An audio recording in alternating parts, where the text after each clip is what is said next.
Oggi facciamo un viaggio in Medio Oriente e prepariamo insieme i falafel e l'hummus. Per preparare i falafel la prima cosa da fare è mettere in ammollo la sera prima, quindi almeno 12 ore prima, i ceci secchi nell'acqua fredda e un pizzico di bicarbonato. Copriteli con pellicola o metteteli in un contenitore con il coperchio in frigorifero.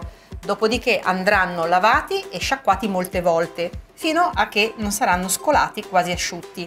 Adesso li mettiamo dentro ad un cutter, quindi sono crudi, non cotti, solo ammollati.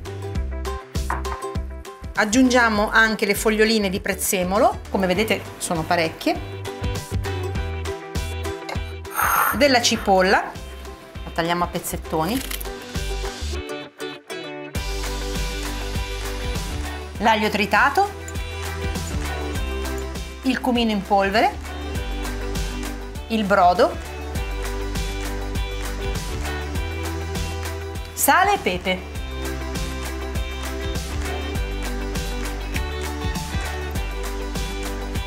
E ora frulliamo tutto.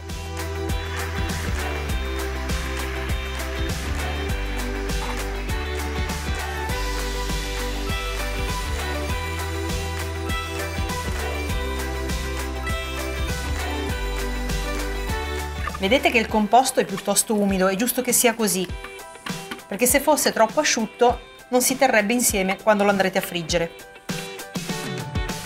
Copriamo con pellicola, sempre per non far asciugare troppo, e noi ci dedichiamo all'hummus. Quindi prepariamo appunto questa salsa partendo da dei ceci che però sono stati cotti. E poi aggiungiamo tutti gli ingredienti.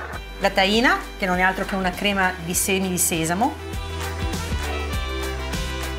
dei semi di sesamo,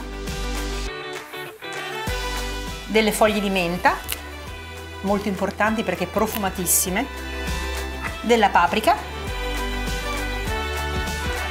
uno spicchio d'aglio, del succo di limone, sale e olio di sesamo. E ora frulliamo.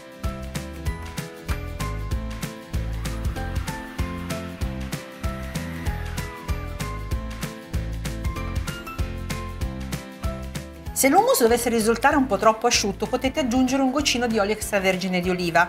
E poi c'è anche la possibilità di farlo molto liscio come una crema oppure di lasciarlo leggermente più rustico, questo sta ai vostri gusti. Lo mettiamo dentro ad una ciotola.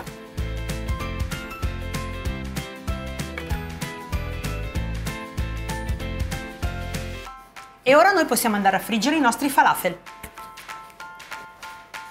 Eccoci pronti per la frittura. Qui ho un tegame con dentro dell'olio, in questo caso di arachidi a 175 gradi, e il composto, e questo è il porzionatore che serve per fare i falafel. Se non ce l'avete, provate con un paio di cucchiai magari a fare delle porzioni simili. Ecco cosa dobbiamo fare. Io passo il porzionatore nell'olio in modo che poi il composto si stacchi agevolmente.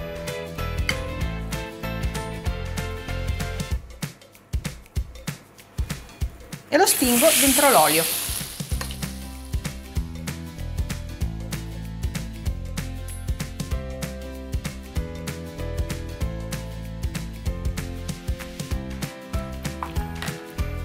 Ed ecco i primi, belli dorati.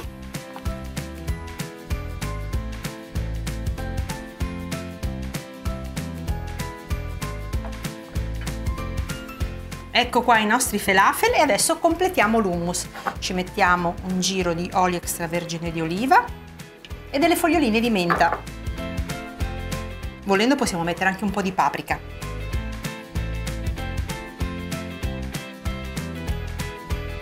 Se falafel e hummus vi sono piaciuti, rifateli a casa e fatemi sapere nei commenti.